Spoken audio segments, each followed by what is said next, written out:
நேயர்கள் அனைவருக்கும் நான் உங்கள் டாக்டர் கல்வடங்கம் சத்யநாராயண சர்மா பேசுகிறேன். இன்றைக்கி நம்ம ஒரு முக்கியமான பதிவை பார்க்க போகிறோம். சனிப்பெயர்ச்சி பலன். திருக்கணிதப்படி மார்ச் மாதம் 29ஆம் தேதி அன்று சனிப்பெயர்ச்சி நடக்க உள்ளது. இந்த சனிப்பெயர்ச்சி எப்படிப்பட்ட பலன்களை 12 ராசிக்கும் தரப்போகிறது அப்படின்னு தான் பார்க்க போகிறோம். பொதுவாக சனினாலே எல்லாருக்கும் ஒரு பயம் இருக்குது. ஏன்னா சனி பகவான் நம்மக்கிட்ட இருக்கிற ஏதாவது ஒரு கெட்ட வழக்கத்தை நம்ம விரலை வச்சே நம்ம கண்ணை குத்துற மாதிரி நம்முடைய செயல்பாடுகளை மூலமாகவே சில சங்கடங்களை ஏற்படுத்தி சரி செய்யக்கூடியவர். அப்போ நமக்கு சில சோதனைகள் இருக்கத்தான் செய்யும். சனி பகவான் பெயர்ச்சி ஆகின்ற அந்த காலகட்டத்தில் கொஞ்சம் சோதனைகள் இருக்கும். நாம் பொதுவாக சனி பகவானிடம் சரணாகதி அடைந்தால் சனியோட பாதிப்பு கண்டிப்பாக இருக்காது.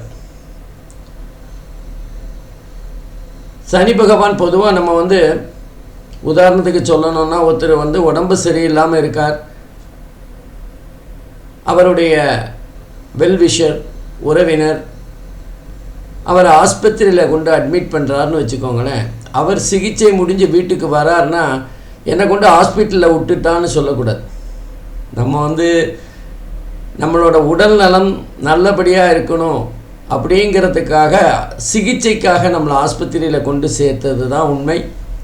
அது மாதிரி தான் சனி பகவான் நம்மளை நல்வழிப்படுத்துவதற்கு நமக்கு சில சோதனைகள், சில போதனைகள், சில வேதனைகள் தரக்கூடியவர் தான். அப்போது நம்ம சனி பகவான் நமக்கு கெடுதல் பண்ணிட்டாருன்னு சொல்கிறதுங்கிறது கொஞ்சம் லாஜிக்காக சரிப்பட்டு வராது. ஆகவே சனி பகவான் நம்மை நல்வழிப்படுத்துவதற்கு நீதி தேவன் போல சில முயற்சிகளை மேற்கொள்வார். அதுதான் நம்ம இந்த சனியோட சஞ்சாரம் சொல்லுகின்ற பலன். இந்த நேரத்தில் சில ராசிகளுக்கு சனி பகவானோட சஞ்சாரமானது கொஞ்சம் வேகமான முயற்சியாக இருக்கும். நம்ம சொன்னப்போ உடனே கேட்கலைன்னா நமக்கு கொஞ்சம் அதிரடியான முயற்சிகளை சனி பகவான் மேற்கொள்கிற மாதிரி. உதாரணமாக இப்போ சனி பகவான் 29 மார்ச் 2025 அன்று அதிகாலை இரவு மணி 9:43 கும்பராசியில் பூரட்டாதி 3வது பாதத்திலிருந்து பூரட்டாதி 4வது பாதமாக மீன ராசிக்கு சஞ்சாரம் செய்கிறார். அப்போது மீன ராசியை பொறுத்தவரை இது ஜென்ம சனியாக மாறுகிறது. கும்ப ராசியை பொறுத்தவரை பாத சனியாக மாறும். மேஷ ராசிக்கு விரய சனி. இது மூன்றும் 7.5 சனி பிடியில் இருக்கின்ற 3 ராசிகள். 3க்கு 7.5ன்னு சொல்லலாம். இதை தவிர தனுசு ராசிக்கு அர்த்தாஷ்டம சனியாக, அதாவது அஷ்டம சனியில் பாதி. அதே மாதிரி சிம்ம ராசிக்கு அஷ்டம சனியாகவும் கன்னி ராசிக்கு கண்ட சனியாகவும் இருந்து பலாபலன்களை தர இருக்கிறார். இப்போது அந்த விரய சனி, பாத சனி, ஜென்ம சனி, அர்த்தாஷ்டம சனி, அஷ்டம சனி, கண்ட சனி, இதுக்கெல்லாம் கொஞ்சம் சோதனைகள் அதிகமாக இருக்கும். இப்போ நமக்கு சாதாரண ஜுரமாக இருந்தால் நம்ம சின்ன மருந்து வீட்லேயே நம்ம போட்டுக்கிறோம். ஆனால் அதுவே நமக்கு தொடர்ந்து ஜுரம் அதிகமாக இருக்குது அப்படின்னா நம்ம ஆஸ்பத்திரிக்கு போய் சிகிச்சை எடுத்துக்கிறோம், அங்கே இன்ஜெக்ஷன் போட்டுக்கிறோம். அங்கே வேறு மாதிரியான சிகிச்சை முறைகள், கொஞ்சம் கடுமையான சிகிச்சை முறைகள் இருக்கும்.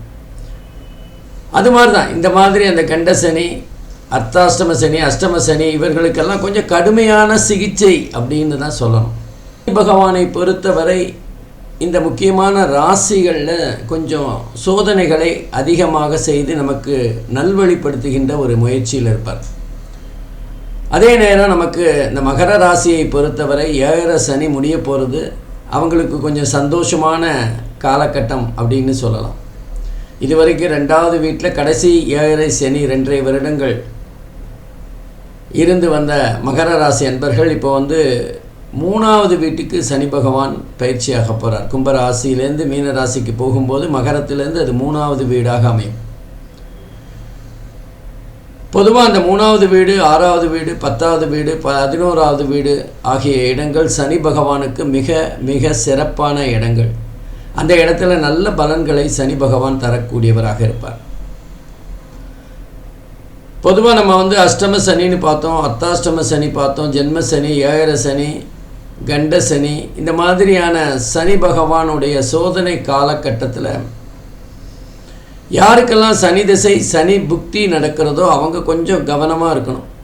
ஏன்னா அவங்களுடைய பூர்வ புண்ணியஸ்தானம் வேலை பண்ணாது அப்படின்னு சொல்லுவாங்க. இப்போ நமக்கு ஒரு கஷ்டம் வருதுன்னா நமக்கு ஹெல்ப் பண்ணுறதுக்கு 4 பேர் இருக்காங்க.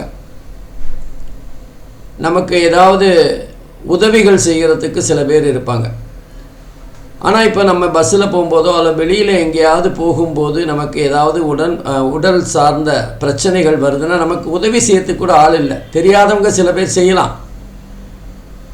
ஆனால் நமக்கு தெரிஞ்சவங்க செய்கிற மாதிரி நம்பி நம்ம போகக்கூடிய வாய்ப்புகள் இல்லை. அது மாதிரி தான் யாருக்கெல்லாம் இந்த சனி பகவானுடைய சோதனை கட்டத்தில் இருக்காங்களோ, அந்த ராசியில் இருக்கிறாங்களோ, அவங்களுக்கு சனி திசையோ சனி புக்தியோ வந்தால் அவங்களுடைய பூர்வ புண்ணியஸ்தானம் வேலை பண்ணாது. அவங்க போன ஜென்மத்தில் பண்ண நன்மைகள் கை கொடுக்காது. அவங்கள தூக்கி விடுறதுக்கான வாய்ப்புகள் குறைவு. அவங்க சோதனைகளை கொஞ்சம் கடுமையாக சந்திக்க வேண்டியிருக்கும். அவ்வளோதான்.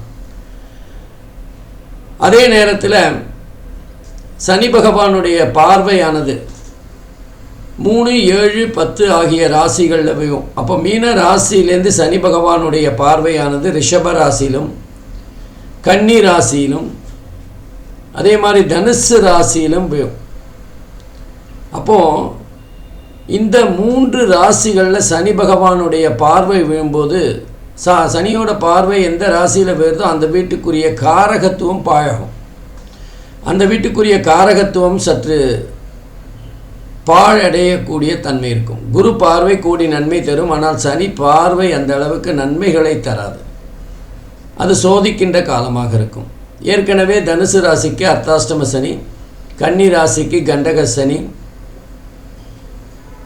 அப்போது இந்த 2 ராசிகளும் மிகவும் கவனமாக இருக்க வேண்டிய காலகட்டமாக இருக்கும். இந்த 2 ராசிகளுக்குரிய ஜாதகர்கள் கொஞ்சம் கவனமாக இருக்கணும். சனி பகவானோட பரிகாரம் விநாயகரை வழிபடுறது, அதே மாதிரி ஆஞ்சநேயரை வழிபடுறது போன்ற விஷயங்கள் இருந்தாலும் நம்ம தப்பு செய்யாமல் இருந்தால் சனி பகவான் நம்மளை எதுவுமே பண்ணாது.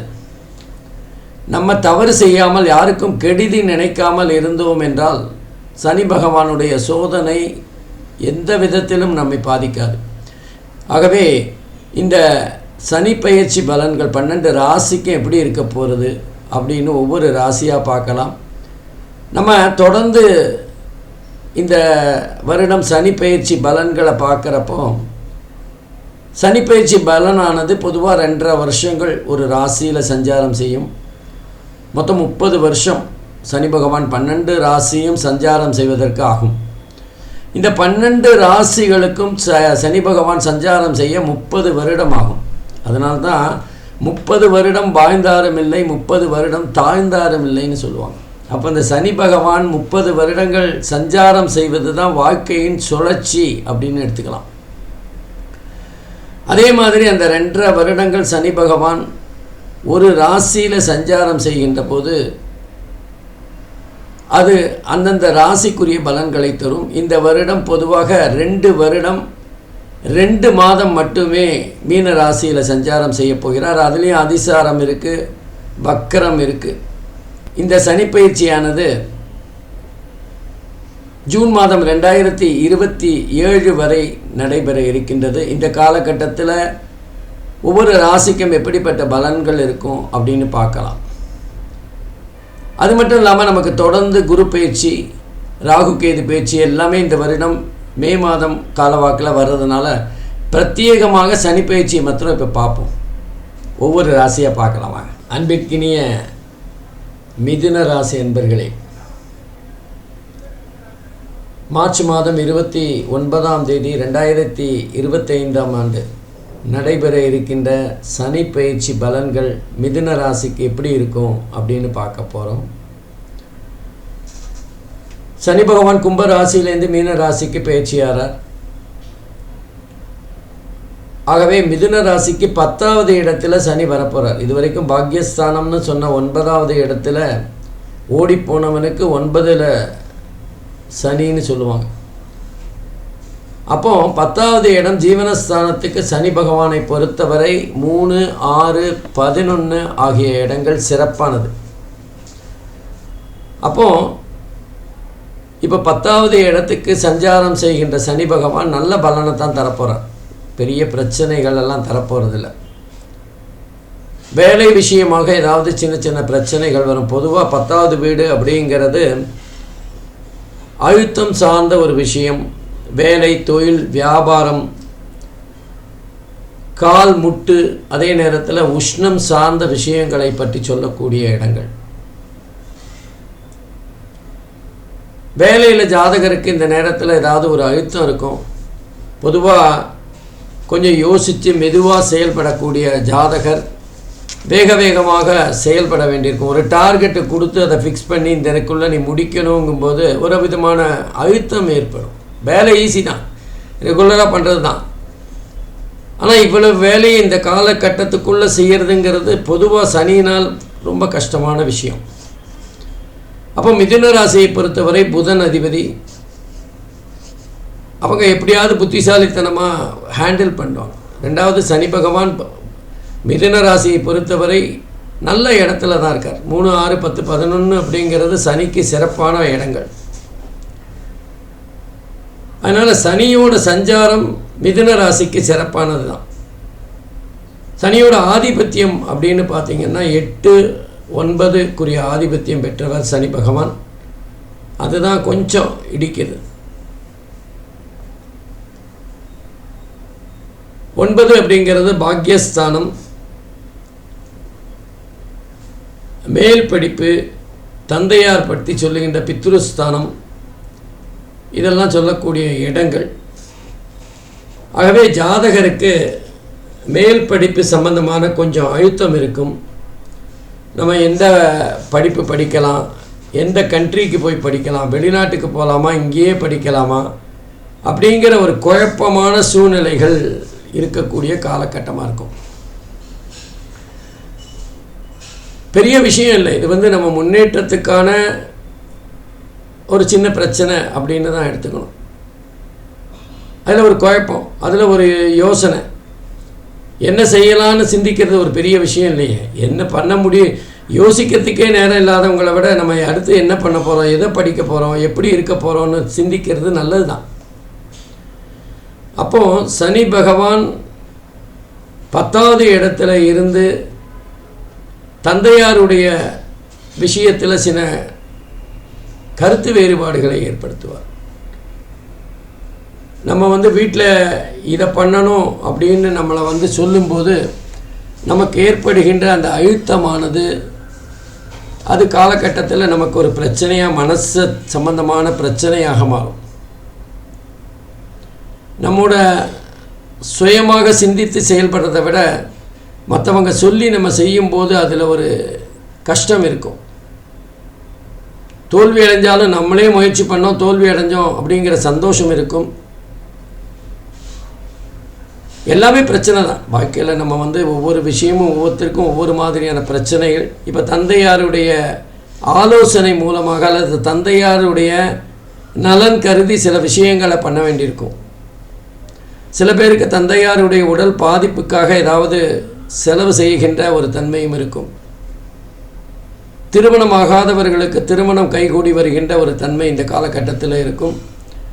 சனியோட பார்வையானது 3, 7, 10 பார்வை கொண்டது. அந்த சனியோட பார்வை 12, 4, 7 ஆகிய இடங்களில் வருது. ஆகவே இந்த நேரத்தில் ஜாதகருடைய பலாபலன்கள் அப்படின்னா 12 விரயத்தை காட்டும், சயன சுகத்தை காட்டும், அலைச்சலை காட்டும், தூக்கமின்மையை காட்டும். இதெல்லாம் ஏற்படக்கூடிய காலகட்டமாக இருக்கும். அதே நேரத்தில் 4வது வீடுங்கிறது சுகஸ்தானம், வீடு வாசல் சொத்து சம்பந்தப்பட்ட விஷயங்களை சொல்லக்கூடியது. அந்த இடத்துல சனியோட பார்வை வேறுதனால வீடு சம்பந்தமாக அல்லது நிலம் சம்பந்தமாக ஏதாவது பத்திரங்கள் ரிஜிஸ்டர் பண்ணுறோன்னா கொஞ்சம் கவனமாக இருக்கணும். பத்திரங்களை ஒரு தடவைக்கு 2 தடவை பார்க்கணும். ஒரு 5000 ரூபா செலவாகுமேன்ட்டு லீகல் ஒப்பீனியன் வாங்காமே வீடு வாங்குறதெல்லாம் தப்பு. நம்ம அதிகமாக பணம் முதலீடு செய்கிற இந்த நேரத்தில் நம்ம பத்திரங்களை சரி பார்க்குறது ரொம்ப ரொம்ப முக்கியம். அதே மாதிரி தாயாருடைய உடல், அதே நேரத்தில் தாயாருடைய உடல் சார்ந்த சில செலவுகள் இருக்கக்கூடிய வாய்ப்புகள் இருக்குது. தாயார் மூலமாக சில சங்கடங்களை சந்திக்க வேண்டிய வாய்ப்புகளும் இருக்கும்.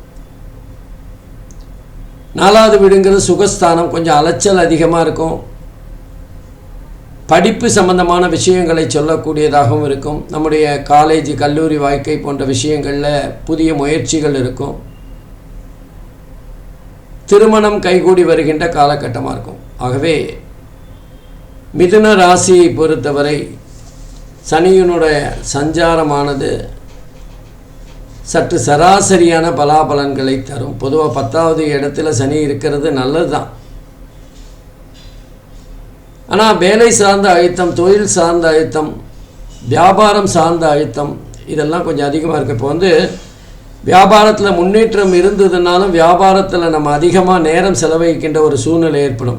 வளர வளர நமக்கு அது சார்ந்த முயற்சிகள் அதிகமாக இருக்கும். ஆகவே இந்த காலகட்டத்தில் மிதுன ராசிக்கு பயனுள்ள சங்கடங்கள் அதிகமாக இருக்கும். நல்ல முயற்சிகளை, புதிய முயற்சிகளை எடுக்கின்ற காலகட்டமாக இருக்கும். நன்றி, வணக்கம். ஸ்ரீ குபேரன் டிவியை பார்த்தமைக்கு நன்றிகள். மேலும் இது போன்ற தகவல்களை தெரிந்து கொள்ள ஸ்ரீ குபேரன் டிவியை சப்ஸ்கிரைப் செய்யுங்கள். மறக்காமல் பெல் ஐக்கானை கிளிக் செய்யுங்கள்.